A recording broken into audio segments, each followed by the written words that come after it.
Bonjour à tous et bienvenue sur cette 4e édition du PBO Sport podcast. Aujourd'hui, je suis avec mon co-animateur Benjamin Mador et on a plusieurs choses à parler. La semaine dernière, on avait Jérémy Mainville en entrevue, ce qui est une très bonne entrevue. En passant, je vous invite tous à aller la regarder. Mais là, on a beaucoup de choses à parler. Côté olympique de Gatineau, il y a eu 2 défaites contre Québec, mais aussi une place confirmée en série et des 2 nouvelles pour 2 anciens joueurs des Olympiques. Côté sénateur d'Ottawa, ça ne va pas très bien, mais on va aussi discuter de l'échange de Vladimir Tarasenko qui a beaucoup fait parler dans la capitale nationale. On a beaucoup de choses à parler aussi côté LPHF, Ottawa qui a battu Montréal et qui est allé chercher, qui a ajouté quelqu'un dans le fond derrière le banc, mais aussi de plusieurs nouvelles initiatives de la LPHF, des nouvelles comme au côté repêchage et côté classement général dont on va discuter. Et le LPHF qui continue de s'améliorer constamment. Et finalement, on va faire un petit tour du côté scolaire avec plusieurs équipes qui ont finalement remporté le gros trophée à la fin de leurs séries éliminatoires. Et on va terminer avec une petite question de la fin côté LNH au complet après la date limite des transactions. Benjamin, comment ça va? Ça va bien toi, Philippe? Top shape. Bien sûr. On a des choses à dire, on a des choses à parler. Il s'est passé des affaires. Ben oui. Les Olympiques, évidemment, ça fait un peu plus longtemps, donc on va pas passer trop de temps là-dessus. Mais 14 buts en 2 jours. Bien sûr. C'est pas piqué des verres. C'était contre Foreur Armada. Dont un match que Jérémy Mainville a joué une moitié de période. Donc, on a été capable de produire sans lui. Ouais, puis dans cette moitié de période, Alexander Gaudio avait fait un tour du chapeau. C'est vrai. Gaudio qui avait 3 buts en 10 minutes dans le match contre l'Armada de Blainville-Boisbriand. J'ai été surpris quand même parce qu'on gagne 7-1 contre les Foreurs, ce qui n'est pas très surprenant, parce que les Foreurs, c'est pas facile. Mais l'Armada, qu'on gagne 7-1 aussi, ou 7-2 en fait, je sais pas, pour moi ça a été une surprise. Par la suite, 2 défaites en tir de barrage contre Québec. Est-ce que c'est inquiétant? Non. Ben non, c'est pas inquiétant, pas partout. Je pense que la stat que j'ai vue, je pense que ça fait 17 matchs de suite que les Remparts de Québec battent Serge Beausoleil quand il est derrière le banc. C'est sa peste noire, là, c'est les Remparts de Québec. Exact. Puis on aurait pu gagner le match numéro 1, on l'écoutait ensemble. Et Louis-Antoine Deneau, le grand slack, le 6 pieds 7, le grand fou, s'étend tout son long, il vole Yann Golicic. Je pense que le commentateur des Remparts, là, il en revenait pas. Je pense qu'il a crié pendant 5 minutes. Là. Ah, mais c'était en 2 contre 0. 2 contre 0 en période de prolongation. Et oui, non, il a complètement volé Golicic. Là. C'était quelque chose quand même. Deneau, je ne le connaissais pas vraiment avant, mais là, le match était sur TVA Sport. Fait que j'ai pu le regarder. Il va causer des problèmes aux joueurs devant lui dans la GMQ. Aussi, je pense que c'était Yann Saint-Denis, l'analyste de 104.7, il avait dit « Appelez la police, on a un voleur là, à cause de l'arrêt. » Ouais, exactement. Ben, avec raison, man, c'était un vol. Tout simplement. Mais je pense pas qu'on doit être inquiet non plus. Non. Parce que ils ont quand même eu un point dans les 2 matchs. C'est sûr que surtout dans cette deuxième moitié de saison, les Olympiques sont clairement meilleurs que les Remparts. Mais regarde, c'est 2 points, puis un match en tir de barrage, là, c'est 50-50 rendu là. Si les matchs s'étaient terminés en prolongation, ça aurait été une défaite, mais en tir de barrage, c'est des gars tout seuls, puis finalement, les gardiens de but des Remparts qui ont fait mieux que Pelletier et Hodgins, et les attaquants des Remparts ont aussi fait mieux que ceux des Olympiques. Pour vrai, moi, j'enlève pas vraiment de crédit à une équipe pour perdre en tir de barrage. Mais on avait discuté avec Jérémy Mainville qui avait dit que l'objectif c'était d'aller au moins en chercher 2 points, ça fait comme une victoire, 2 points sur 4 sur la route à Québec. C'est quand même c'est pas la catastrophe. Là. Non, exact. Puis on y avait demandé aussi, ça a dû être le fun. Là, il y avait, si je ne me trompe pas, il y avait au moins 10 000 partisans dans les 2 matchs là, au centre Vidéotron.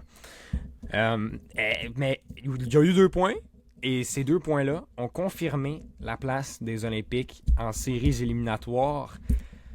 C'est quoi ta réaction initiale quand tu as vu ça? Ben, moi j'étais content. Tous les pseudo-experts, là, les Stéphane Leroux, Michael Alancette, ils nous mettaient un bon 18e là, au début de la saison, puis les Olympiques ont encore prouvé que ces gars-là, ils ont jamais raison. Là. Ouais, ben ils ont raison des fois, là, mais sont un Mais peu je veux comme dire- moi, là, quand je disais que les Sens allaient faire les séries. Là, C'est pas qu'ils ont jamais raison, c'est pas ça que je veux dire, mais je veux dire qu'ils ont. Des fois, ils ont la gâchette facile, surtout avec les Olympiques. Ouais, ouais. Ben, c'est sûr, parce qu'après, c'est un peu comme Vegas. Là. On veut pas les voir avoir du succès parce qu'ils en ont toujours eu, puis les Olympiques, Ouais, exact. ça ressemble à ça. Puis ça... 39e saison d'affilée que l'équipe fait les séries éliminatoires. L'équipe a 50 ans. Fait que. 51. Ah, c'est fou. 51 ans. Ouais, 51 cette année. L'année passée, c'était la 50e. Quel 50e en plus. Ouais.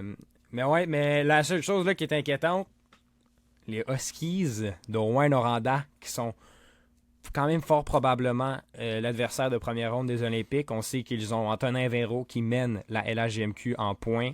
Ils ont Samuel Savoie, l'ancien des Olympiques, qui, j'arrête pas de dire, Savoie, en ce moment, est adoré. Et adoré, comme quand il est venu faire un tour au centre Mais oui. Slush-Poppy un peu plus tôt.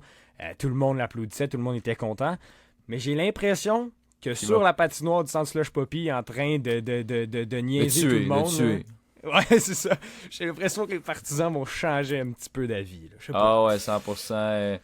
C'est sûr qu'ils vont changer d'avis, c'est sûr. Sûr et certain. Puis Sam Savoie, c'est un gars que t'adores quand il est sur ton bord, mais quand il est contre toi, tu l'aimes. Puis Ouais.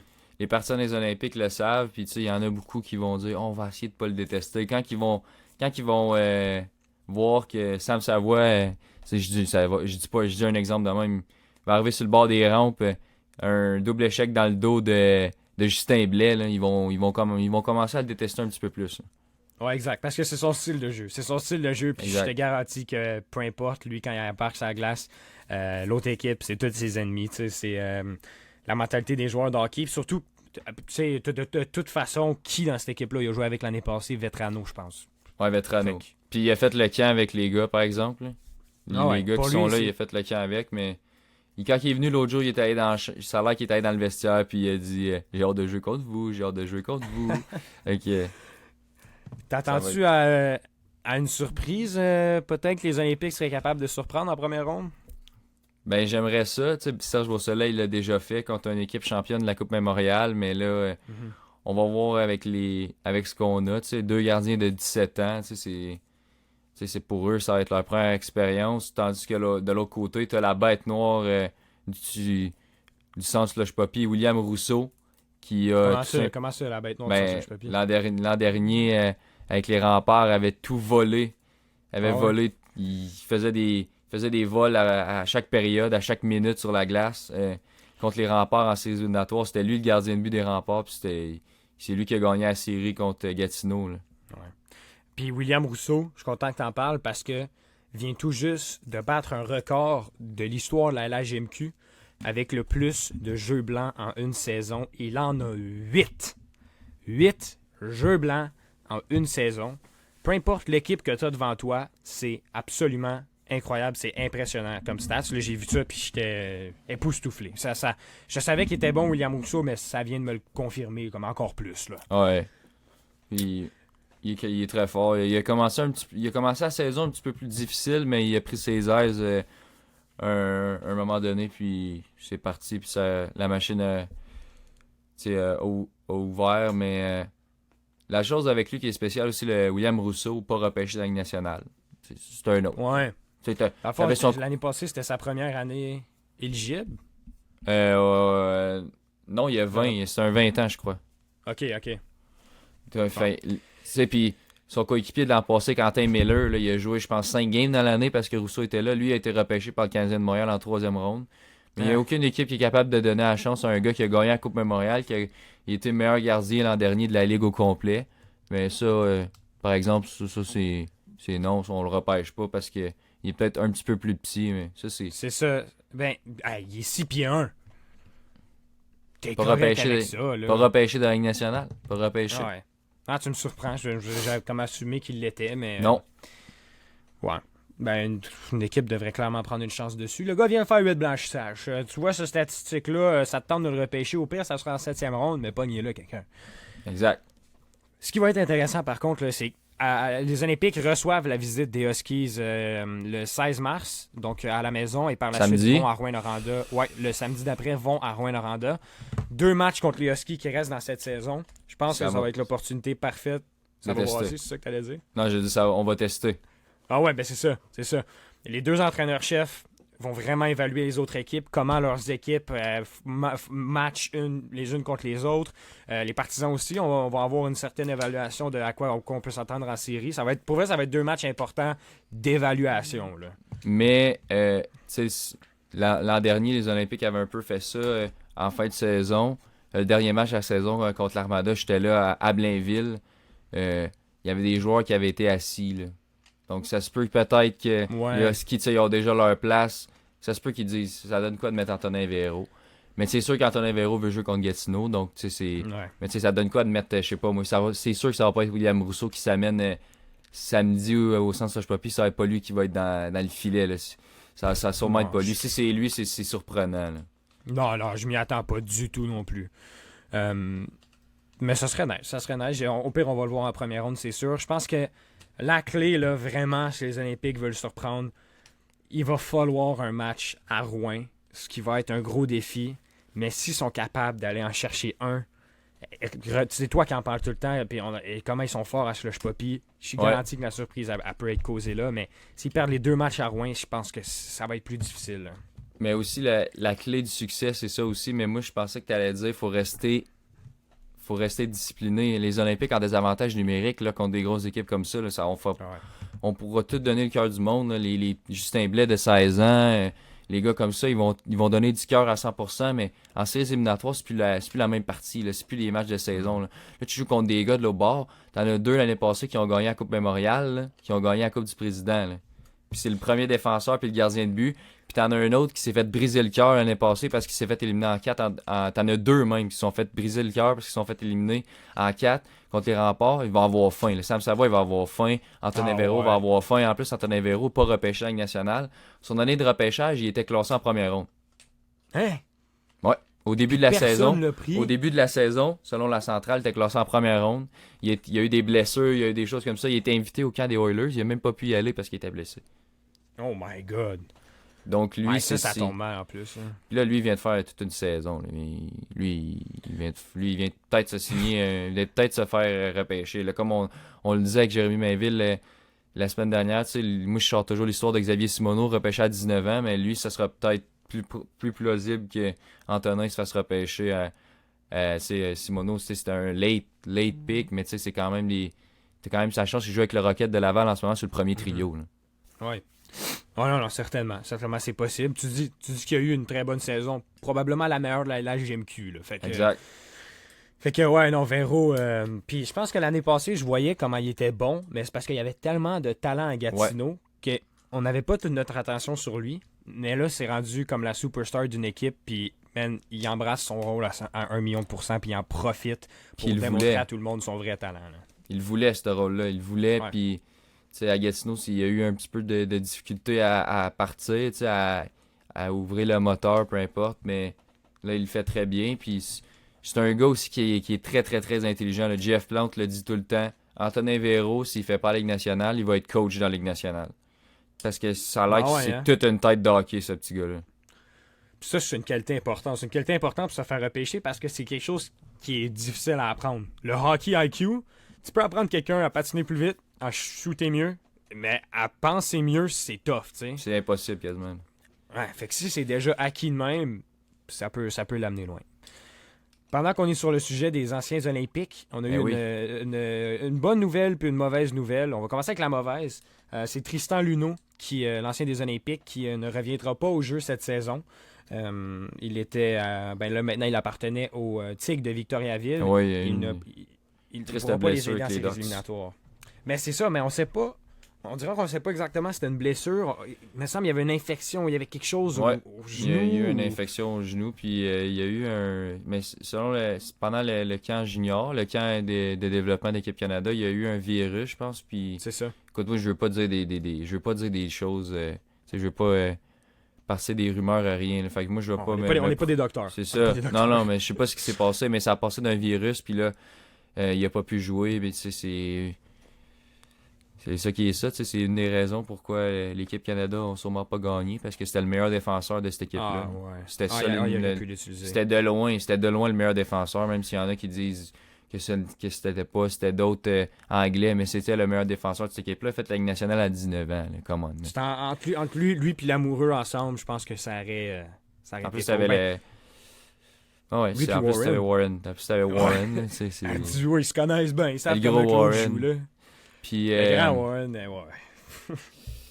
puis tu sais, on voyait des partisans des Olympiques, tu sais, puis même des partisans des Tigres probablement dire « Ah, le choix de 5e ronde. » Tu sais, c'était plus les partisans des Olympiques. « Ah, le choix de 5e ronde, blablabla. » On n'aura pas de choix de 5e ronde. On a perdu Luno pour rien parce qu'il y avait eu un échange. L'échange qui se l'amenait au Tigres, c'était un 5e choix conditionnel. Sûrement que les conditions, là, la feuille était sûrement longue comme deux bras collés ensemble. Là. Mais comme Yann Saint-Denis de 5-7, on va le shout-out encore une fois. Il a mentionné, j'ai vu le commentaire hier sur Facebook, il a dit, il faut penser aux jeunes d'abord. On s'en fout de l'équipe, on s'en fout du choix de repêchage de 5e ronde. Le jeune a perdu un an de développement. Là. C'est ça qui est terrible dans cette histoire-là. Ouais. Ouais, ben, puis je suis complètement d'accord avec lui. Tu sais, on connaît le fait, mais c'est pas de ça qu'on veut parler parce que justement, il perd un an de développement et ça allait très très bien avec les Ducks d'Anaheim qui sont l'endroit parfait pour lui présentement parce que c'est une équipe jeune qui n'a pas beaucoup de défenseurs. Même Jamie Drysdale est parti, ce qui aurait donné encore plus de temps de glace. Ouais. Donc c'est dommage. C'est vraiment quand même très dommage que cette saison ne puisse pas le voir en action. Son retour est prévu, ça c'est selon Stéphane Leroux, retour prévu à l'automne. Et puis il va poursuivre sa Oh my god, réhabilitation. Merci à Anaheim. Il va poursuivre ça à Anaheim. Puis, ouais, c'est ça. Puis Tristan, tu sais, c'est un vrai, là. Tristan, c'est un vrai, là. Je sais pas, je l'ai déjà dit, cette histoire-là, sur le pod, là, je m'en rappelle plus, peut-être sur le premier ou deuxième épisode, mais Tristan, là, à un moment donné, il revenait d'un trip avec Louis Robitaille, puis Louis Robitaille, il a dit « Bon, ben, les boys, poutine. » Et il y en a deux dans l'autobus qui ont sorti leur boîte à lunch avec de la salade et des bonnes choses dedans, et je te laisse deviner c'est qui. C'est Tristan Luneau et un certain... Attends, donne-moi un indice. Un attaquant. Ah, qu'il y a plus que ça. L'attaquant l'année passée qui aurait... Véro. Exact. Oh! C'est deux seulement qui... Tu sais, ça montre comment que c'est des professionnels, ces gars-là. Là. Puis c'est pour ça qu'il y en a un qui est dans... C'est pour ça qu'il y en a un qui est dans la Ligue nationale, puis l'autre qui est le premier meilleur marqueur de la LHJMQ en ce moment. Ils sont meilleurs que moi parce que j'aurais pris la poutine. Ah, moi aussi. Ouais, c'est ça. Ben ça, c'est ça. On espère le mieux pour Tristan Luneau. On espère le voir en action. Big Lou. Big Lou. Mais là, il y a aussi Big Dean. Zach Dean, l'ancien des Olympiques, qui a été rappelé dans la LNH par les Blues de Saint-Louis avec les Thunderbirds de Springfield cette saison dans la AHL en 47 matchs. C'est 8 buts, 5 passes pour Zach Dean. Une première saison pour lui au niveau professionnel. Lui qui avait joué tout son parcours junior majeur avec les Olympiques. Dans sa dernière saison, il avait 33 buts, 37 passes en 50 matchs, qui était excellent. Ouais, il a été blessé. Ouais, aussi, c'est ça. Puis, mais le voir avoir cette opportunité-là, c'est nice. Ouais. À un moment donné, il y avait un streak de points. Je pense que c'était 15 matchs de suite avec un but, je pense. Avec l'année passée. Ou 15 matchs de suite avec un point, mais je me rappelle, il y avait un 15 matchs de suite, puis il y avait, je pense que c'était un but ou un point, là, mais ce gars-là, il était excellent. Là. C'est pas pour rien qu'il s'est fait repêcher en première ronde dans la Ligue nationale. Là. Ouais. Ouais, non, c'est clair, c'est clair. Mais si je me trompe pas, il a pas joué hier, je vois pas de statistiques. Non, je pense pas qu'il a joué hier.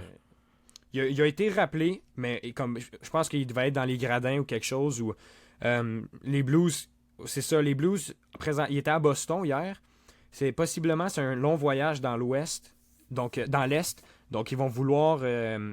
avoir du depth, ouais. Ah non, il s'en va à la maison. Il s'en va à la maison pour un bout. Donc, peut-être que c'était dans le cas que quelque chose arrivait, mais juste... Moi, j'ai entendu ça souvent, juste d'être dans l'organisation. D'être, c'est apprendre.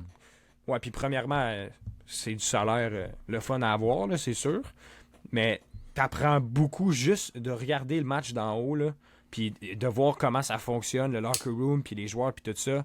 Dans le top du monde, là, c'est une belle expérience. Donc, je pense qu'il pourra beaucoup apprendre de ça, même s'il ne joue pas, puis retourner dans AHL puis utiliser ces acquis-là. Lui qui a été échangé contre l'an dernier, proche de la date limite des transactions dans la LNH, 1 pour un certain Ivan Barbachev. Des Golden Oui. Knights. 1 pour 1. Oui, oui, puis j'ai une amie avec qui je travaille qui, elle, était à la maison d'hébergement à Zach Dean. Et puis, justement, j'en avais parlé de cet échange-là, puis ça a été surprenant quand même, ça a été surprenant. Je me rappelle quand je l'ai vu, j'étais dans le char, je revenais d'un tournoi, je pense, puis j'étais comme, hey, Zach Dean a été échangé, mais dans la NHL. Mais je pense quand même que les Blues qui s'en vont en reconstruction, c'est la place à être pour lui. C'est une des bonnes places. On va en parler Vegas plus tard, là, mais je pense pas qu'il y a une place dans l'alignement. Non, pas de suite, pas de suite. Non, je sais, mais en ce moment, il n'y a pas de place. Pour Zach Dean, là, je pense qu'il est à la bonne place à Saint-Louis. Hey, attends qu'on en parle tout de suite, mettons 2 secondes. Là. Imagine Nick Suzuki aurait resté avec eux, man. Il aurait eu... C'est qui le first center? C'est Eichel. Ah oui, c'est ça. Eichel, William Carlson, Timo Meier, Nick Suzuki. What the fuck? Timo Meier. Pas Timo Meier, Thomas Pas Timo Sherlock. Meier. Excuse-moi, Thomas excuse-moi. Sherlock, c'est ça. Ouais, excuse-moi. Je me trompe tout le temps entre les deux. Ouais.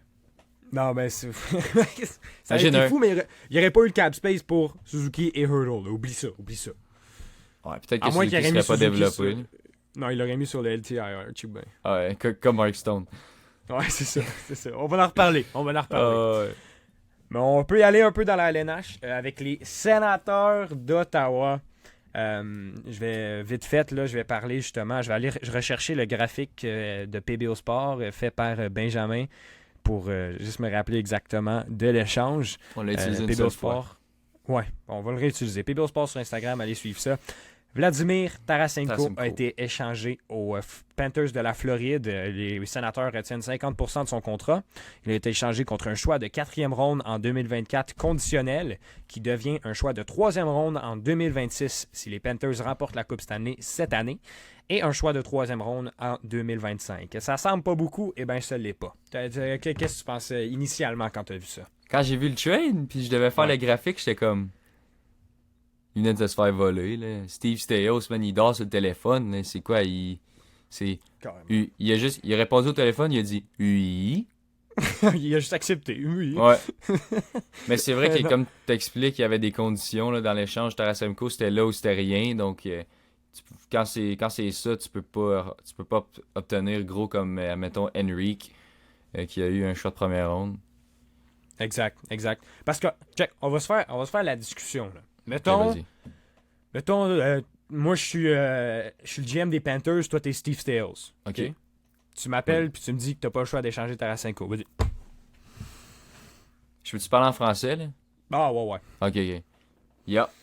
OK. Tarasenko, il veut juste aller chez vous.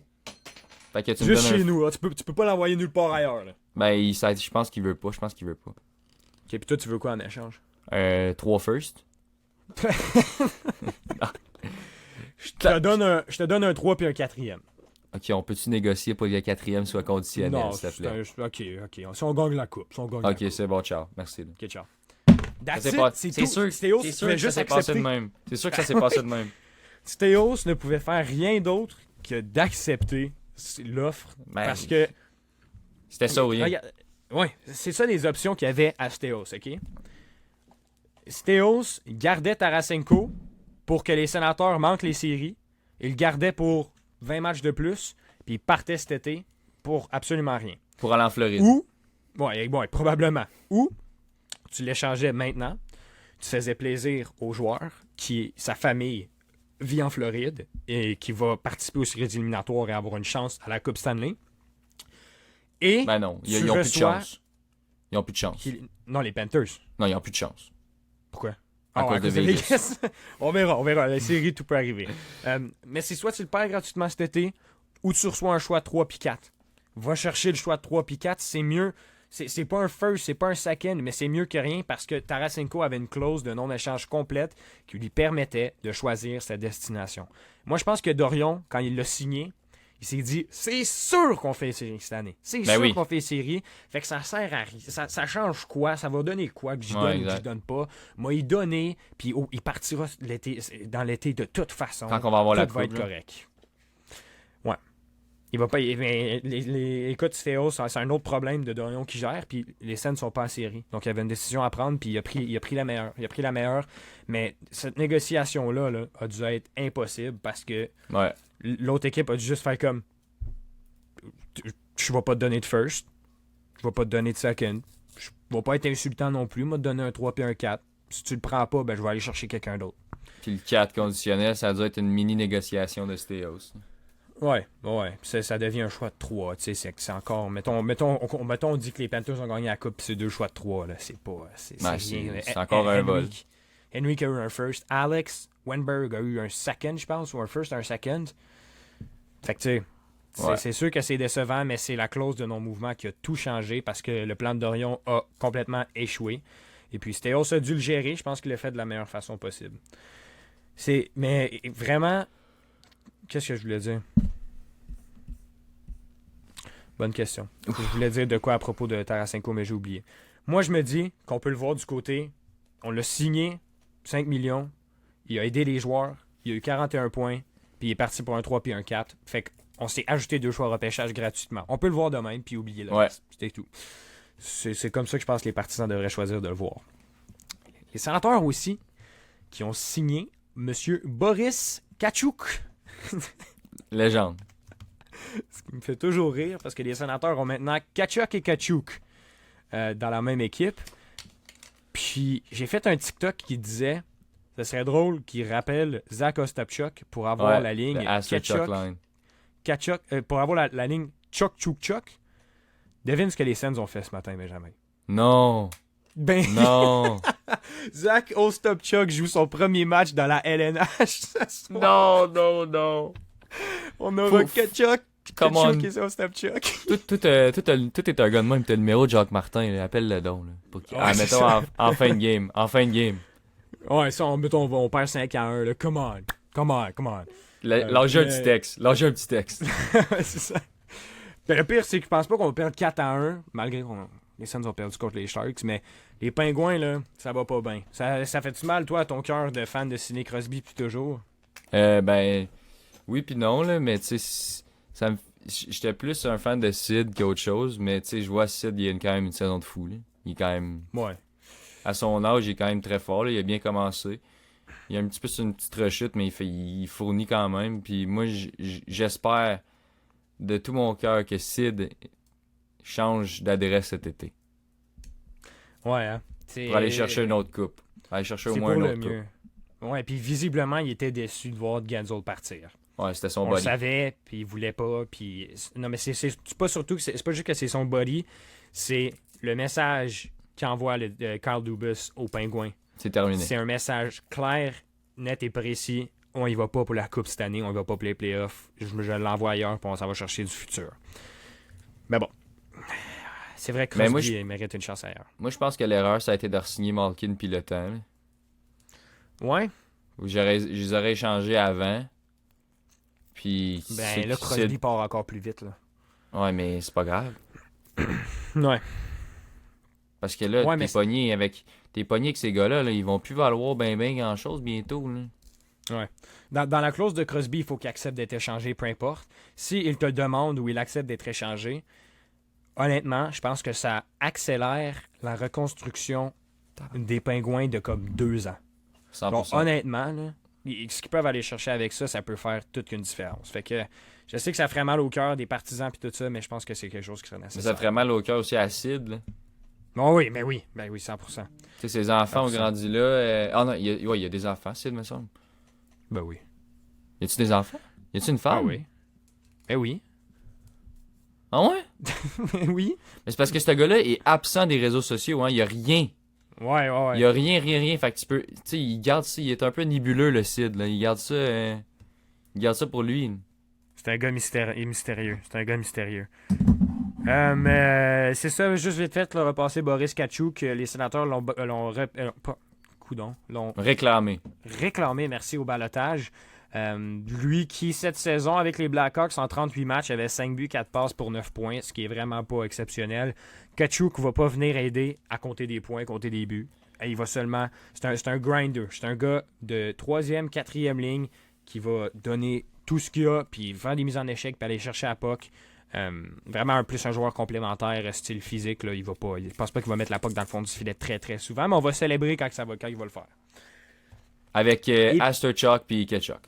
Ostapchuk, Kachuk. C'est absolument What a incroyable. line. Incroyable, c'est incroyable. Ça serait possible. Mais j'ai bien hâte de voir comment va performer Ostapchuk, un ancien choix deuxième ronde des Sens, 6 pieds 3 avec Belleville cette saison, 56 matchs, 13 buts, 9 passes pour une première saison professionnelle. Et quand même... Ouais, c'est quand même bon. C'est quand même bon. Ouais, c'est quand même très correct. Il mérite sa chance à 100 millions de pourcents, puis les Sénateurs qui perdent les joueurs un après l'autre. Donc, Zach Ostapchuk qui obtient sa chance. Là, Benjamin, comment est-ce que toi, tu regardes le travail de Stéos, là, qui a fait un échange, qui a réclamé un joueur? Y en as-tu fait assez? Non, moi je suis déçu. Pour 2 raisons. Première raison, j'ai utilisé mon graphique une fois. Je savais. Deuxième raison, c'est que si là, faut que tu te committes to something. Là. T'as besoin de faire de quoi. Là. Soit que tu y vas, soit que tu y vas pas. Là. Il n'y a pas de milieu. Là. Moi, les équipes qui font rien, là, j'haïs ça. Je suis fan des Canadiens de Montréal. Moi, je le sais c'est quoi, ne rien faire pendant les dates limites. À chaque année, c'est ça. Mais là, on est rendu avec Went Hughes. Fait que là, le meilleur DG de la ligue au complet, la machine. Ouais, mais c'est parce que la différence, c'est que c'est pas comme les Flames qui ont été bons, puis que là, sont dans le milieu de nulle part. Ouais, là, les Sens sont sur le come-up, mais ils ont de la misère à passer le step, un certain step. Honnêtement, moi, je pense... Plus, là, mais... Honnêtement, je pense la solution à Ottawa, là, pas un gardien de but, pas une vedette à l'attaque, mais une vedette à la défense. Erik Karlsson. Ok, chill. On s'écable le Roman aussi. Go get that dude and you win the cup, bro. Non, si on va à Nashville, si on va à Nashville, c'est pas pour Yossi, c'est pour UC Saros. Ou Jeremy. Jeremy Swimmen? Jeremy Lauzon. Ouais. Mais c'est quoi le. Je serais down. C'est quoi? Attends. Moi, l'affaire, c'est juste que j'ai de la misère un peu avec les défenseurs de quel bord ils jouent. À Ottawa, il y a trop de défenseurs gauchers. Exact. Fait qu'il y a aussi, ça marche pas. Chikrin, Sanderson, Chabot, 3 gauchers. Okay, fait que mon mock deal, ça marche pas parce que Yossi est gaucher. Ouais, non, on se rajoute un problème. Ok. Il faut un droitier. C'est qui les bons droitiers dans la ligue? Genre, mais c'est Yeti. Morgan Riley est gaucher. Non, pas Morgan Riley. Le gars des Flames. Le gars des Flames. Mackenzie Weegar, il est droitier. Weegar, je serais tellement heureux. Puis il y avait des rumeurs qui viendraient. One for one. Pas, il vient de proche d'ici. Il vient de proche d'Ottawa, là, je me trompe pas. One for one pour le bon Jacob, tu le fais-tu? Oui, je le fais immédiatement, mais c'est les Flames qui feront pas ça. En plus, il reste pas longtemps au contrat de Jacob Chikrin. C'est surtout de lui que je voulais parler. Est-ce que Stéos aurait dû le bouger à date limite? Non. Même toi, tu l'as dit. Ouais. Même toi, tu l'as dit. C'est un gars d'été. Exactement. J'ai l'impression que c'est une transaction que tu fais pendant l'été, pas dans une fois que tu as 3 jours puis tu es en train de paniquer puis tu es en train de faire 18 appels. Tu as tout l'été pour y penser, Jacob Chikrin, et pour le bouger. Puis ce qui a fait la différence, c'est qu'il reste un an l'année prochaine. Il reste un an de contrat. Puis c'est la même chose. C'est la même chose à Montréal, ce qu'on a fait avec David Savard. On n'a pas eu ce qu'on voulait, on n'a pas forcé, on l'a pas bougé. Puis ceux qui forcent puis qui bougent puis sont en panique, on peut passer aux Devils qui ont donné un choix de deuxième ronde pour Jake Allen. Ben, exactement, c'est l'exemple parfait. C'est l'exemple parfait d'une équipe qui avait absolument besoin de quelque chose puis qu'ils ont tout donné pour aller le chercher. Puis Kent Hughes a dû accepter tellement rapidement cette offre-là. Mais t'as raison, faut pas forcer l'échange. Puis je pense que Stéos l'avait dit lui-même que ça sert à rien de forcer quelque chose quand on peut le revisiter cet été. Même chose avec Eric Brandstrom. À la fin de l'année, c'est un agent libre avec restriction. Tu peux revisiter un échange. Il y a du temps. Pas besoin de rien forcer. On les fera pas, les playoffs, cette année. Les Devils, j'ai encore un peu d'espoir, mais il n'y en a plus à Ottawa. Donc, je trouve ça bien correct. Moi, le seul hic que j'ai eu un peu, c'est de pas transiger Dominique Kubalik, qui te prend une place pour rien. Là. Fais jouer. Tu l'échanges, tu fais rentrer un jeune à la place. Là. Ouais. M'enlevez-moi ça de là. Je suis complètement d'accord. Moi, la façon que je l'ai vu, c'est que les Sénateurs de Belleville dans AHL en ce moment sont une excellente équipe. Ça va très bien cette année quand même. Et je pense que les sénateurs d'Ottawa, comme Steve Staios puis tout ça, veulent garder des jeunes à Belleville pour aller en série, l'expérience de série, puis possiblement essayer d'aller à la coupe. Fait que je pense qu'ils ont gardé Kubalik avec la blessure de Norris puis tout ça pour dire on a un gars qui est dans le line-up au moins, puis c'est un jeune de plus vrai. qui va aider Belleville. Fait que c'est ça que je me suis dit, mais t'as raison que j'aimerais bien mieux voir Igor Sokolov que Dominique Kubalik sur la glace. Parce que Kubalik, il a pas de l'air motivé, il a pas de l'air de vouloir être là. Il a une mentalité de je finis mon contrat puis je m'en vais ailleurs. Puis c'est vraiment plate. C'est désolant à revoir en tant que partisan sa patinoire. Puis pas juste en tant que partisan, en tant qu'entraîneur. Parce que Jacques Martin a pas l'air de l'aimer. Il s'en va ailleurs, il s'en va dans KHL, ce gars-là. S'il joue de même, il ne reviendra pas dans la Ligue nationale. On en parlait avec Jérémy Mainville la semaine dernière, lui-même qui a dit milieu de la saison, je voulais être échangé, j'ai resté là, j'ai bougé, j'ai joué au hockey quand même, puis après la saison, on a parlé business un peu. Puis ça, c'est ce que Dominique Kubalik fait même pas. Il y a un petit gars de 19 ans qui le fait dans la GMQ. Même il avait 18 ans à l'époque. Lui, il en a quoi? Il en a 25. Ouais. Puis il est même pas capable de le faire. Fait que c'est horrible à voir, le cas de Dominique Kubalik, c'est horrible.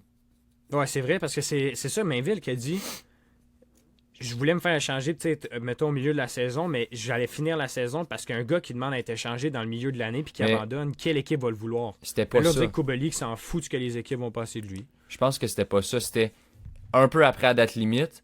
Puis dans la GMQ, tu peux dire ok, moi je m'en vais dans mon équipe affiliée Junior 3A. Tu sais, Francis Woods l'avait fait. Okay, Francis Woods l'avait fait quand il était parti des Foreurs. Puis il a descendu pour s'en aller avec les Flames. Mais tu sais, ça, c'est un move que Mainville ne voulait pas faire. Il voulait pas montrer que, tu sais, il voulait pas... il voulait rester, puis il voulait prouver que, même avec la difficulté, il était capable. Ouais. Ouais, non, c'est ça. C'est ça, exactement. T'as raison, cette histoire-là. Puis, sur Kubalik, t'as raison aussi. J'aurais voulu le voir bouger, mais je pense qu'avec les blessures, c'est une question d'envoyer des jeunes en bas. Mais je pense juste qu'il montre pas un bon exemple. C'est pas un joueur qu'on veut à Ottawa. C'est notre identité. Je sais pas c'est quoi l'identité des Sens en ce moment, là, mais... mais non. Puis sinon, aussi, pour les Sens... mais aussi, c'est la même chose avec le Rocket de Laval. Tu sais, on a réclamé Colin White, là, l'ancien des Sens, justement. Ouais. Tu sais, on n'ose pas tant monter des jeunes tant que ça. Là, on en a des jeunes excellents à Laval. J'étais un peu biaisé pour ça, mais le monde sait qu'il est excellent aussi. Xavier Simoneau, il mérite sa chance dans la Ligue nationale, ce petit gars-là, là, tous les efforts qu'il a fait. Puis, on a un défenseur, Logan Mayou, là, c'est un des... Honnêtement, il y a des chances de gagner la recrue de l'année là, dans cette ligue-là. Là. Ouais, 100%. Il a été excellent cette saison. Mais il y a aussi Montréal ils vont chercher du renfort quand même, comme ils sont allés chercher Jacob Perrault. Exact. Ils sont allés chercher... C'est quoi la dernière? Hier, ouais. C'est Arnaud... c'est quoi son nom? Je suis certain. Mais Durando. Durando, ouais, je pense. Lui, là, il joue avec les Mooseheads. Là, il a déjà fait une saison de 76 points avec les Mooseheads d'Halifax. C'est ça, c'est du renfort. C'est du renfort, puis... C'est plate qu'après 7 ans de reconstruction, les Sénateurs priorisent la AHL plus que la LNH, mais on est à ce point-là. Donc pas le choix. Pour terminer vite fait sur les Sénateurs qui ont... statistique intéressante, fun fact. Les Sénateurs cette saison, dans les matchs dans l'Ouest, ont un total de 1 point. Ah! Et c'était contre les Kings, là, il y a 2 matchs. Quand ils sont allés en prolongation. Ils ont 0 victoire dans l'Ouest. Dans les matchs à l'extérieur dans l'Ouest, cette saison, en comme 16 matchs, en affaire de même. 0. Cette équipe-là, tant qu'ils n'apprennent pas à jouer sur la route, ne vont jamais gagner. Ils gagnent tous leurs matchs à Toronto, mais à part Toronto, ça marche pas nulle part. À Montréal. À Montréal, oui, c'est ça. À Toronto et à Montréal. Mais on dirait que là, il y a une motivation, il y a une rivalité, il y a quelque chose. Fait qu'il joue bien, mais il arrive dans des matchs contre les Kings, puis il n'y a vraiment rien d'intéressant. On dirait qu'il faut qu'il y ait une histoire, il y a quelque chose qui pousse cette équipe-là. Mais non, il faut que tu gagnes les matchs du lundi soir, 21 janvier, moins 40. Il faut que tu les gagnes, ces matchs-là. Même s'ils sont plates, puis il n'y a personne, il faut que tu les gagnes. C'est important. Puis tu sais, le match qu'on avait été voir. Le match qu'on avait été voir. Contre Détroit? Non, contre les Sharks. Ah oui, contre les Sharks. À la maison. Le building était plein contre les Sharks, là. Plein tête, là. Puis c'était... Tarasenko, là, on en parlait tantôt, le Vlad, là, il avait scoré tout un but à comme 1 seconde de la fin, là. Ouais, je pense que C'était- c'était 3 points quelque chose. C'était quand même laborieux, là. T'as quand même presque passé à donner un point aux Sharks, là. Ouais, ben là, ils en ont donné 2. Oui. Oui. Les Sénateurs ont perdu 2-1 contre les Sharks à l'extérieur. Donc c'était 4-3 en prolongation contre les Kings, 2-1 contre les Sharks. Et juste avant les Kings, c'était 2-1 contre les Ducks d'Anaheim. On est vraiment à un point difficile et sombre de la saison des Sénateurs. C'est difficile de garder espoir pour la saison prochaine. Ma mentalité, moi, c'est que Stéos, ça va être son premier été avec tout le contrôle de l'équipe, lui et son trio de feu avec Dave Poulain et j'oublie le nom de l'autre qui va me revenir un jour, Ryan Bonus. Et donc, je me dis ça, et c'est la première fois qu'il va vraiment avoir son équipe et son entraîneur, sans oublier l'entraîneur, parce que ça sera pas Jacques Martin, il l'a confirmé, son entraîneur-chef pour la saison prochaine. Mais tu sais, moi, je suis pas tant un partisan des Sens, je suis plus un partisan des Canadiens, tu sais. Tout le monde, tout ton père, comment, comme, y a-tu une lumière au bout du tunnel, là, ou c'est comme, c'est comme, y a rien? C'est ça la lumière, c'est ça, c'est le fait que c'est plus Dorion puis c'est plus DJ Smith. Mais si ça Ok. marche pas la saison prochaine, je pense plus qu'on va l'avoir la lumière. Là. Je pense vraiment plus qu'on va l'avoir. Puis écoute, les partisans perdent patience, avec raison. Et il n'y a pas de progrès. Les Sénateurs sont pires que la saison passée. Et la saison passée, à ce temps-ci de l'année, en mars, les Sénateurs avaient joué contre Columbus à la maison. Premier match de Jacob Chikrin, sniper dans le top. Et les fans criaient « We want playoffs ». C'est les Sénateurs qui étaient à 5 points d'une place en séries éliminatoires. Et là, je pense qu'ils sont à 20 points. Ouais. Sam Ouais, non, Dickinson, le Ouais, sauveur. c'est ça. Je commence à le regarder. Mais c'est un gaucher. Le pêchage. Ouais, mais je pense que Zane Perek est un droitier. Zane ça, Perek. La légende. on va attendre la fin de la saison, on va parler du repêchage, c'est certain. Puis là, on a aussi les rumeurs de retour du seul joueur qui était capable de faire briller l'équipe dans les derniers 10 ans, Erik Karlsson. C'est-tu vrai, ça? C'est une rumeur de Elliot Friedman qui disait surtout, qui parlait surtout du fait que s'il y a une équipe qui allait le faire, ça allait être les Sens, à cause que Daniel Alfredsson est dans l'organisation. Les deux se connaissent bien, c'est deux Suédois. Donc, il se pose la question, Elliot Friedman. Et puis que Ottawa ont parlé beaucoup de soustraire dans leur aliment, d'enlever des joueurs, mais ils ont aussi regardé à ajouter. Et puis, ça serait possible. Tout ce qui sort de la bouche de Elliot Friedman, le monde vont capoter parce que c'est le gars. Et puis, fait que là, je me dis, mais c'est juste le fun de voir les rumeurs. Ça serait le fun d'avoir une réunion pour la nostalgie des partisans. Ça serait incroyable. C'est un droitier. Et je pense que depuis que j'ai vu cette rumeur-là, dans mes rêves, à chaque rêve, je vois Sanderson et Erik Karlsson. Oh Un my. duo à la défense qui bouge la rondelle à la ligne bleue. Et puis, ça serait malade. Puis je pense qu'il y a personne qui a touché au 65 depuis qu'il est parti, hein? Depuis. Non, personne. Il a pris qu'il- 85 Sanderson. Il est encore frais et dispo pour Eric. On l'attend. C'est évidemment énorme contrat de 10 millions pendant encore longtemps, puis il a 32 ans. Ça peut être inquiétant, mais les futurs sénateurs dealeront avec ça. Là. C'est vous qui lui a donné, non? Non, c'est les Sharks. Ah. C'est les Sharks, c'est pour ça que c'était. On l'a échangé, on a eu Josh Norris, on a eu Tim tout ça, puis tout. Puis eux autres, ils ont eu un gars blessé la moitié de saison, puis qui performe pas quand il joue à 10 millions de dollars. Fait que là, c'était comme le vol du siècle pour Ottawa. Là. Après ça, il a gagné le Norris, mais sur une équipe qui est dernière dans la ligue, ça change pas grand-chose. Puis cette année, il gagne pas de Norris. Non, pas cette saison. Ben, est-ce qu'on passe au segment LPHF? Ben oui. Là, il y a eu des nouveaux... évidemment, rien... C'est encore tout un mystère, le repêchage, puis tout ça, comment tout allait se dérouler, les séries. Je te laisse expliquer comment ça va fonctionner. Dans le fond, il y a 2 semaines, on a fait le podcast, épisode numéro 2. Puis littéralement, 2 heures après, ils ont tous sorti. Ouais. On en parlait, puis on avait hâte de savoir, puis là, on l'a su. Donc, on a eu le bon Jay Mayville la semaine dernière, donc on n'a pas pu en parler. On va en parler maintenant. Le repêchage, ça reste le même, 7 rondes. Les joueurs, ils ont dû se déclarer entre le 1er et le 8 mars. Donc, là, la Ligue sait les équipes aussi. Moi, j'ai vu aucune nouvelle là-dessus, j'ai rien vu. Les équipes doivent le savoir. tous les joueurs qui veulent se faire repêcher ont déclaré, puis il y avait aucune restriction. Donc, une F. Gascon qui est recrue avec l'Université Minnesota du Lutte en ce moment peut se déclarer pour le repêchage. Mais on va voir. Tous les programmes disponibles n'importe où dans le monde peuvent se déclarer, n'importe quel âge. Puis, c'est quand même quelque chose de le fun. Il n'y a pas de. Dans la Ligue nationale, c'est tel âge, telle affaire. Fait que, les joueurs, il y en a encore des joueurs européennes qui sont pas dans la ligue. Là. Je pense à Irakoski, là, là. Elle, une des meilleures défenseurs au monde, qui vient de la Finlande, toujours pas dans la ligue. Ça serait un gros coup pour la ligue de la faire amener en Amérique du Nord, ici dans LPHF, pour ramener plus de partisans, ramener plus de hype dans ces pays-là.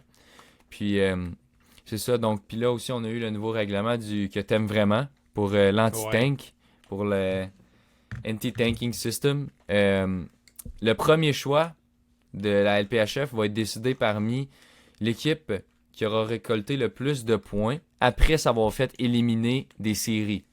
Donc, si tu te fais éliminer plus vite, tu as plus de chances d'amasser plus de points, donc de ramasser plus de points que l'autre équipe. Parce qu'il y a seulement 2 équipes là, qui pourront participer à ce mini tournoi-là. Puis, c'est ça qui est ça. Là. Ça va être fou là, en fin de saison. Ouais, sinon ça va être nice. En ce moment, si je me trompe pas, c'est Boston et Ottawa qui sont 5 et 6e, parce que c'est ça, il y a 4 équipes qui font les séries. 5 et 6e ils vont avoir une opportunité au premier choix repêchage, qui est Sarah Filler. Donc ça va être intéressant. Non. Sarah Filier. Ah, c'est vrai, c'est Filier. C'est ça. Merci Zachary Mercier. Ouais, exactement.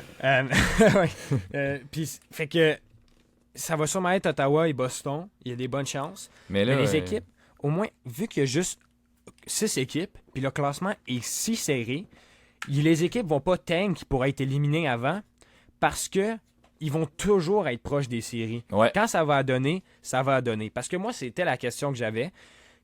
Si une équipe est éliminée avant l'autre, puis ils ont plus de matchs pour accumuler des points, il me semble que c'est pas juste, mais j'imagine que c'est juste comme ça que ça va être. Ils ont été éliminés avant, ils ont de meilleures chances that's all. It's finish. Exact. Puis, fait que c'est ça. Mais moi, je me disais peut-être que là, ils vont tank pour être éliminés plus vite, mais non, parce que il y a toujours une chance en ce moment avec aussi peu d'équipes.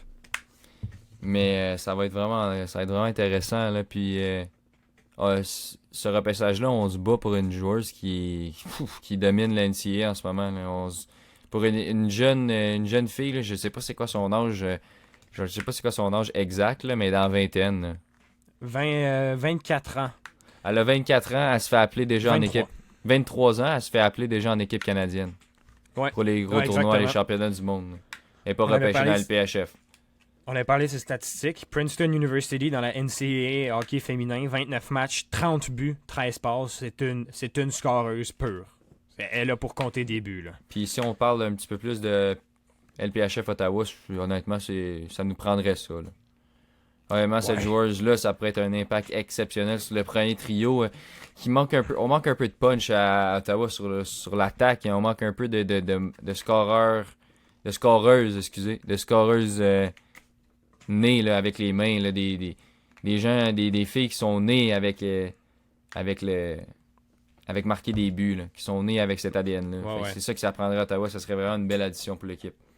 Ouais, 100%. 100% ça aiderait l'équipe. Fait que c'est ça pour le repêchage. C'est le quelque chose 21 juin. Non, excuse-moi. Ça va être en juin, on ne sait pas exactement quand. C'est 7 rondes, donc 42 joueurs qui vont être sélectionnés par les 6 équipes de la Ligue. Puis ceux qui sont non repêchés, ils vont devenir joueurs autonomes sur un marché qui va ouvrir le 21 juin. Donc là, ils pourront être signés par n'importe qui. Puis, mais tu sais, on parlait d'Ottawa, premier shoot, le kit, mais Ottawa surpris là, en fin de semaine. Là. Ouais, grosse victoire contre Montréal. Sans Marie-Philippe première Poulin. de l'histoire. C'est ça l'astérix. C'est le petit astérix. Ouais. Il n'y avait pas Marie-Philippe. Mais c'est pas grave, il y avait Anne-Renée Desbiens quand même. Ouais. Ah ouais, exactement. Je sais pas si c'est elle qui gardait les buts, mais elle était là quand même. Ouais. Ah ouais, puis Mashmeyer a quand même toute une période. Oui, c'était Anne-Renée Desbiens, j'avais checké un peu. Mashmeyer comme 45 arrêts, je pense, encore. Ouais, non, c'était quelque chose. 41, je pense. Cette madame-là, là, cette femme-là est exceptionnelle. Et, Ah, ouais. honnêtement, c'est elle et Anne-Renée Desbiens, c'est les meilleurs gardiens de la ligue. Là. Je m'en fous, même si Ottawa ils sont dans le bas du classement. Là. Moi, je l'ai vu garder les buts. Là. Ça arrête tout, le match Meyer. C'est excellent. Là. Ouais, on est chanceux de l'avoir. Ben, elle avait 34 arrêts sur 36 tirs dans ce 34. match-là. Aneta Teralova qui a scoré. Aussi Daryl Watts qui continue d'impressionner. Gabby Hughes et la capitaine Brianne Jenner qui a un but et une passe. Ça a été ça, les grosses performances. Et attends, je vois ça, là. On a eu une performance de 3 points aussi. 3 passes de Katrina. Je suis pas exactement sûr comment prononcer le nom de famille, là. C'est M. Razova, genre. Mrazova. J'imagine que c'est Morazova. Katrina Morazova. C'est comme ça que je le prononce. Elle est excellente, elle. Elle est quand même. 3 passes. Puis tu sais, on en parlait de notre joueuse préférée, là, Lexia Gia, là, c'est encore... ça produit plus, là. Ça fait peut-être 3-4 games là, qu'elle produit pas. Là. Ça va mal, là. Il y a un départ en force, puis ça descend. Ça va très très mal pour Lexi, là. Tu es redescendu sur le 3e trio, là. Mais tu sais, c'est une joueuse très jeune, là, et ça arrive. Ouais, exactement. Une grosse victoire. Là, je suis curieux un peu de regarder le classement présentement. Parce que quand j'ai dit que c'était prêt, c'est que c'est très près, là. Ouais, Toronto, si je regarde, Toronto sont rendus premiers, là. Ben, premier égal avec, si je me trompe pas, Minnesota. égal avec Montréal. Montréal et Toronto qui ont tous les deux 30 points. Minnesota qui en a 27. Montréal a joué un match de plus que Minnesota et Toronto. Boston, c'est rendu Boston en séries éliminatoires avec 20 points égal à Ottawa. Donc Ottawa sont égales pour la New York, dernière place. Ouais, mais sont à 3 points. Toutes les équipes. En fait, check, c'est ça, t'as New York, Ottawa, Boston, 17, 20, 20 points. Donc ça, c'est toute une victoire de différence. Après ça, tu montes de 7 points de plus pour Minnesota. Et tu as Minnesota, Montréal, Toronto qui sont à une victoire de différence aussi. Donc tu as vraiment un top 3 pas mal déjà fait. Là, ça va être une bataille entre les 3 dernières équipes pour la dernière place en série. Ouais. Mais j'étais très content de voir le règlement d'NC Tanking. Ouais, moi tout. C'était vraiment nice. C'est vraiment un bon règlement. Puis là aussi, la Ligue a un nouveau partenariat avec Molson. Puis ça, c'est une initiative vraiment, moi je trouve ça exceptionnel. Les noms des joueurs vont être maintenant en bas du chandail parce que, veux pas, c'est des filles, il y en a qui ont des cheveux longs et des fois leur nom était caché par les cheveux. Donc Molson a pris l'initiative, a mis son logo, le logo de Molson, à la place du nom en haut et maintenant les noms sont rendus en bas et moi je trouve ça exceptionnel. Un autre aspect qui rend la ligue unique. Exactement, c'est exactement ça que je voulais parler. Ils se rendent uniques, puis ils se démarquent constamment, comme avec le anti-tanking, comme avec le repêchage, comme avec ça. La règle de pénalité. Tout le temps. Ouais. Puis ce qui gossait du tank, là, c'est qu'en tant que partisan, mettons, moi en ce moment, je regarde les Sens. Quand ils gagnent, je suis content parce que c'est mon équipe, je veux qu'ils gagnent. Je les regarde, puis je veux qu'ils gagnent parce que c'est mon équipe, mettons. Mais quand ils perdent, en même temps, c'est pas grave parce qu'ils ont une meilleure chance d'avoir un choix de repêchage. Mais là, tu veux que ton équipe gagne pour faire les séries, puis s'ils sont éliminés, ben tu veux qu'ils gagnent pour avoir le premier choix. C'est parfait. C'est parfait selon moi. C'est parfait. Puis ça permet d'avoir des partisans tout le temps dans l'aréna. Puis pas se retrouver comme en Arizona. Puis avoir personne. C'est ça. Totalement d'accord. Écoute, ça continue de bien aller. J'ai hâte d'avoir une saison complète l'année prochaine. Ouais, moi aussi, ça va être vraiment nice. Aussi, du côté d'Ottawa, Jordan Colleton qui s'ajoute au groupe d'entraîneurs de l'équipe.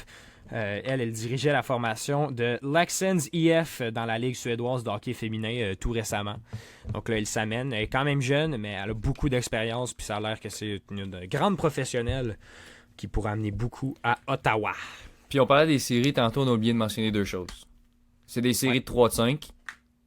Ah ouais? Ouais. Je savais même pas. C'est des séries de 3 de 5. Puis, je crois que c'est des séries de 3 de 5, là, c'est ça que j'ai lu tantôt, là, tout à l'heure. Puis ça aussi, c'est un règlement que t'aimes beaucoup.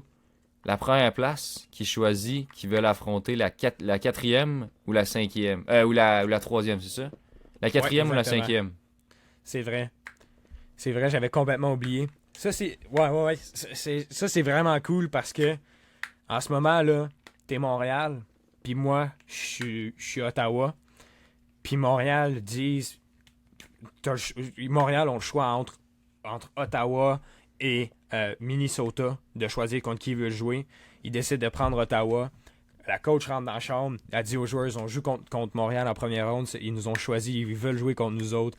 Les joueurs, je te garantis qu'ils se regardent dans les yeux, puis ils prennent personnel, puis ils font comme « Ah ouais, parfait, vous allez le regretter. » Je pense que ça ajoute une petite motivation, là, puis une petite flamèche là, d'intensité. Je pense que ça va être cool. Puis c'est quoi, c'est la première place à choisir entre la 5e puis la 4e, ou la 4e ou la 3e? 3-4, la 4e, 3-4. la 3-4, c'est vrai. Ouais, non, puis j'imagine qu'automatiquement, après ça, la deuxième place joue contre l'autre équipe qui reste, donc la 3 ou la 4e. Mais ouais, j'aime vraiment ça. J'ai hâte de voir comment ça va se dérouler pour ces premières séries éliminatoires, ce premier repêchage, ce premier tout. Et surtout la saison prochaine, peut-être avec une nouvelle identité des équipes. Je pense que l'avenir est très bright pour la LPHF. Puis aussi, là, on a confirmé Toronto, Montréal au Centre Bell. Et ça, c'est. Ah ouais. Ça, c'est un gros step là, pour la Ligue. Là. Tu parles de l'amphithéâtre, un des amphithéâtres les mieux, les plus connus dans le monde du sport, le Centre Bell, l'Arena des Canadiens. C'est quelque chose qui. Ah ouais, c'est dans le top avec, mettons, Madison Square Garden. Là, c'est un arena de légendaire de même.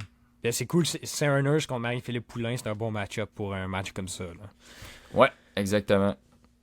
Fait que là, c'est ça pour la LPHF qui continue de se démarquer puis qui a plein de nouvelles règlements nouveaux, nouvelles on va continuer à en parler. On trouve ça incroyable. Ouais, c'est clair.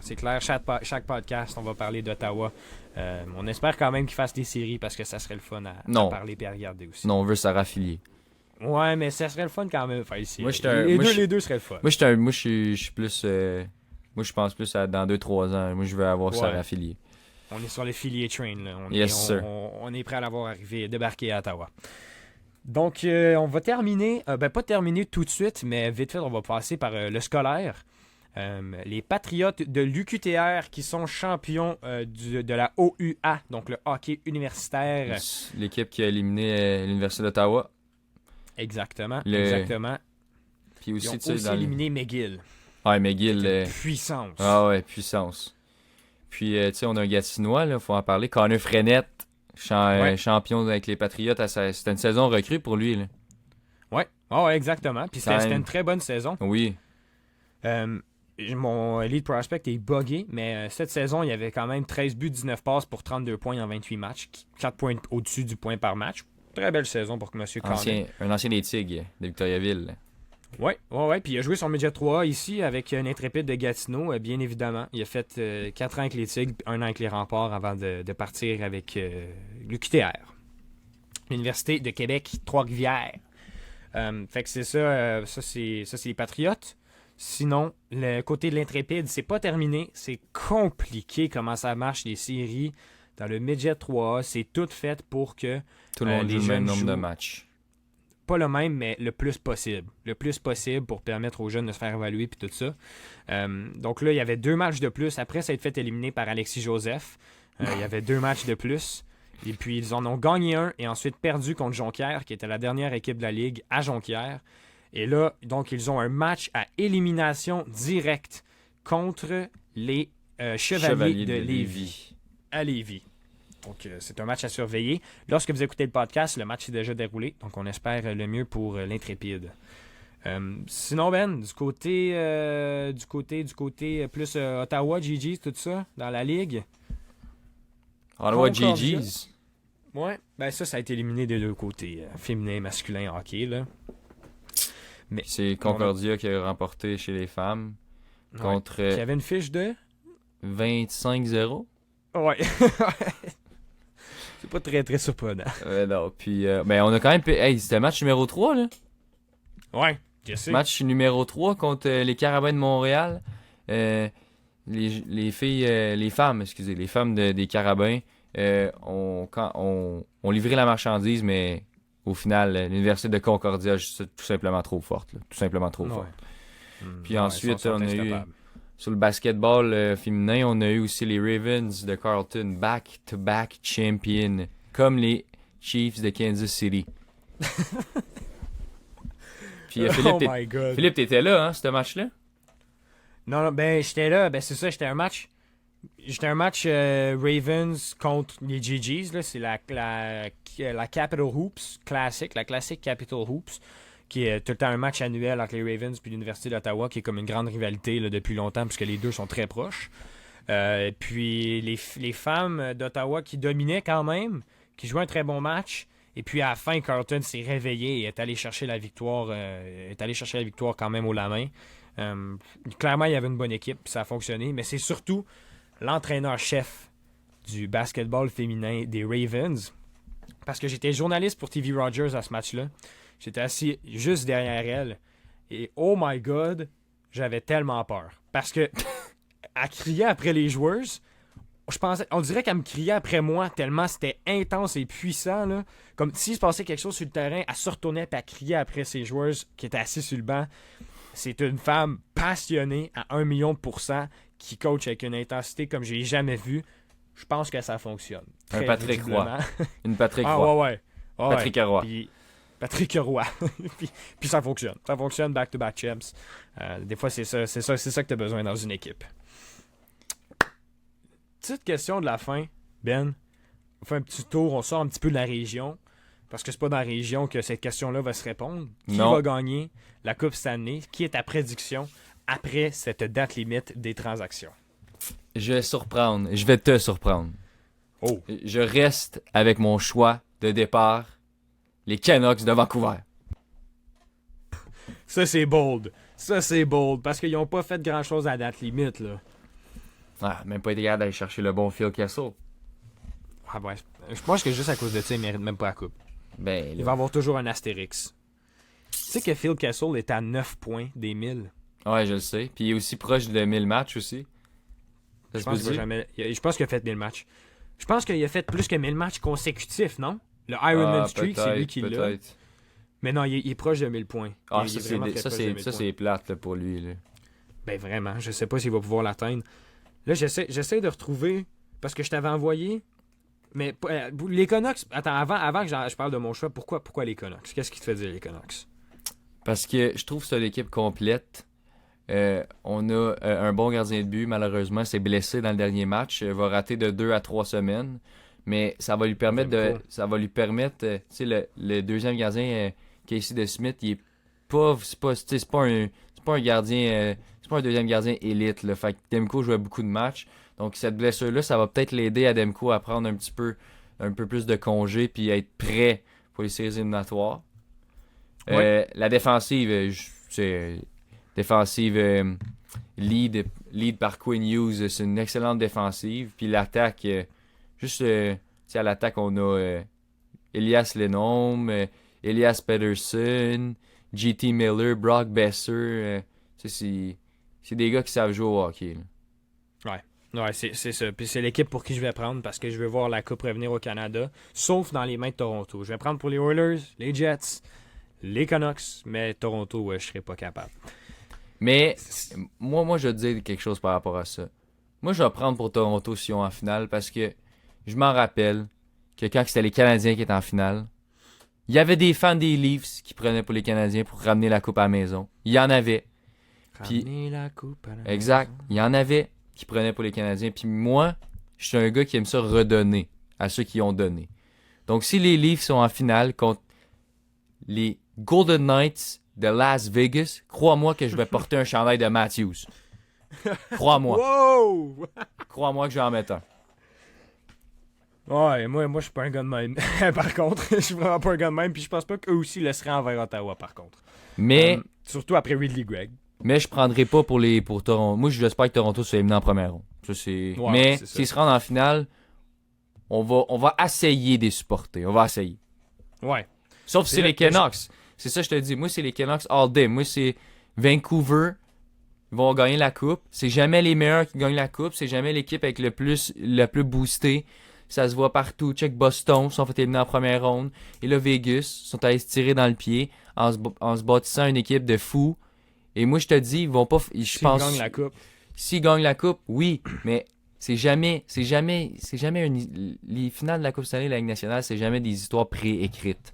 L'histoire est déjà préécrite et ça dit que c'est Vegas qui gagne cette Coupe Stanley-là, mais moi, je crois que c'est les Canucks de Vancouver avec le capitaine Quinn Hughes. Ben, je te dirais que si on continue comme ça, on va le savoir assez vite, mon Ben, parce que dans la première ronde, en ce moment, les Canucks font face à Vegas. Ben là, t'es sérieux? Oui, je suis très sérieux. Oh non! Vegas sont la deuxième place du wildcard en ce moment. Ils sont la deuxième place du wildcard, ouais. Oh, ils ont Comment vraiment ça? fall off, Vegas a vraiment fall off au milieu de l'année. Deuxième place, les Predators ont 3 points de plus en ce moment. Puis les Canucks ont 2 points de plus que les Stars dans l'autre division qui sont la première place. Donc en ce moment, les Canucks sont la première place de l'Ouest. Donc ils jouent contre le deuxième wildcard, Oh non! qui est Vegas, et ça serait Predators contre les Stars. Mais On pourrait le savoir assez vite. moi, là, gars, je vais te dire de quoi aussi. Un autre bold prediction, j'aime ça faire des bold predictions, moi. Parce que des fois, Puis on va refaire des petits clips là-dessus quand ça quand, va pas se passer. quand ça passe, tu passes au cash, c'est bon. Mais Les- on pense pas aux 10 autres qui ont pas marché. Non, c'est comme au cash, c'est comme au cash. Quand tu gagnes une Ouais, fois, tu c'est passes ça. pas aux autres fois. Ouais. Les Prédateurs de Nashville vont passer la première ronde. Moi, je pense que c'est possible contre les Stars qui viennent de se faire poter 6 buts par San Jose, là. Pas confiant en cette équipe-là, je dirais ça. Je te dirais. Mais j'ai de la misère à aller contre Vegas. Je vais juste Non. lire leur alignement, OK? Je vais juste lire leur alignement. Vas-y. Barbachev, Eichel, Stone. Parce que oui, il va être revenu pour la Game 1 parce qu'il va être magiquement healthy. Mais oui! Carlson, Hurdle, Marchessault. Non. Howden, Stevenson, Anthony Manta. Non. Carrier, Roy, Colasar. Quelle 4 lignes incroyables. Ok, On mais va non, regarder là. la défense. Ouais, ça, c'est encore pire. Hanifin, Petriangelo. Excellent. Martinez, Théodore. Et Nicholas Hague et White Cloud avec Aiden Hill et Logan Thompson devant Ça, le filet. c'est peut-être leur faiblesse. Je pense pas. C'est peut-être Je leur pense que c'est faiblesse leur devant le force. filet. Devant le pense que filet. c'est leur force. Devant le filet, non. Oui. Ben, c'est pas leur force, mais leur force, c'est la défense. Mais si ta force, c'est la défense, tes gardiens ont pas besoin de l'être. Ouais, c'est vrai. Et Hill est fort, là. Il est sorti de nulle part l'année passée. Il était fort, là, pour vrai, en playoff. J'en connais un aussi, moi aussi, qui est sorti de nulle part. Jordan Bennington. Ouais. Puis il a gagné la coupe. Ouais. Mais l'année passée, le Neil a gagné la coupe, là, c'est fini. Là. C'est Demko time. Ouais. Mais j'ai très hâte de voir, surtout... Mais là, on parle beaucoup de l'Ouest, là. Tu sais, notre bord, il y a quand même des bonnes équipes, là. Les C'est là que Panthers de ça la s'installe. Floride. Panthers de la Ouais, Floride. mais on a les Panthers, mais là, au bord, ils ont encore plus. Ils ont Colorado. Les Jets sont allés chercher Toffoli. On peut pas ne sous-estimer la box. Sean Dans l'Est, Monahan. on dirait que ça va être plus tough. Ouais. Mais les Panthers, c'est vrai que avec Tarasenko, là, Puis dans les dernières années, ça a toujours été l'Est qui était comme ça, là, qui était jacked up, là, puis qui c'était dur. Là. T'avais Tampa Bay, Boston, t'avais Rangers, les Leafs, mais maintenant, c'est plus rendu de l'autre côté, c'est plus difficile. Fait que là, Ouais. c'est plus oublié dans l'Est, mais dans l'Est, on a encore les Rangers, Frogers, les Leafs. Mais les Leafs, moi, j'y crois pas, je vais jamais y croire. Tu peux pas gagner Non, une coupe non. avec Ilya Samsonov, puis avec, Ouais. c'est qui la défenseur, là, genre TJ Brody, là? Ouais. Non. Ils sont allés peux chercher les Bushkin puis Eric Gustafsson, je pense, ou une affaire de Wow. même. Ouais, c'est Tandis ça. que les autres Non, sont pas allés chercher. Gustafsson. Edmondson. Tandis que les autres sont allés chercher Hanifin, l'autre, le Thomas Hurdle, là, non. Ouais. Puis, Ouais. Ben, par contre, une équipe qui est allée chercher un big dog, c'est les Hurricanes. Big Dog. Ça peut être fort du côté de la Caroline. Là. On parle de brigade défensive très Ah forte. ouais, eux, c'est proche, là. Ouais. Check en Caroline, puis ils viennent d'acheter Jake Gensel. Pour moi, tout ce qui manquait aux Hurricanes, Un score. c'était un scoreur beauty pur score. qui a un tir de fou, puis qui a une mentalité shooter. Et Svechnikov est pas ça, Jarvis est pas ça, Aho c'est pas ça, c'est plus des joueurs qui font un peu de Des tout. playmakers. Mais là, Aho qui feed Svechnikov, mais c'est déjà bon, mais qui va feed Jake Gensel. Gensel, ça va être deadly. Mais moi, j'aimerais ça les voir. Parce que là, il est encore sur il est encore sur l'IR, là, Genzel, là. Mhm. Est-ce qu'ils vont le laisser là Pour 3 jusqu'à. semaines, je pense. Ok, il va revenir avant. Un peu avant, je pense, Ok. si je me trompe pas. Parce qu'il Ouais. il faut qu'il crée une chimie un peu, là.